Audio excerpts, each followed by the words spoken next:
మా నవ్య అయితే నేను బ్యాక్ సైడ్కి వచ్చాను. అటుపక్క అయితే డోర్ అయితే లాక్ చేసేసింది మా నవ్య అయితే బ్యాక్ సైడ్ పక్క. ఇప్పుడు నేను ఏం చేయాలంటే ఎవరికి వినిపించడం లేదు, గొంతుకుంటే కూడా ఇప్పుడు నేను బ్యాక్ సైడ్ నుంచి ఇక్కడ ఫ్రంట్ సైడ్కి వెళ్ళాలన్నమాట. అంటే వర్షంలో తగ్గిపోవాల్సిందే నేను ఇప్పుడు.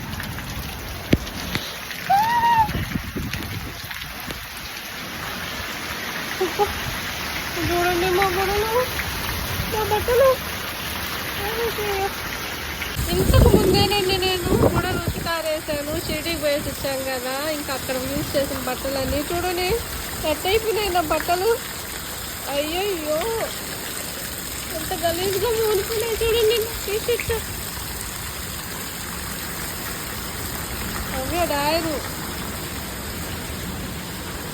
వర్షం వచ్చేదేమో కానీ బట్టలు ఇంత ఎత్తిపోయాయి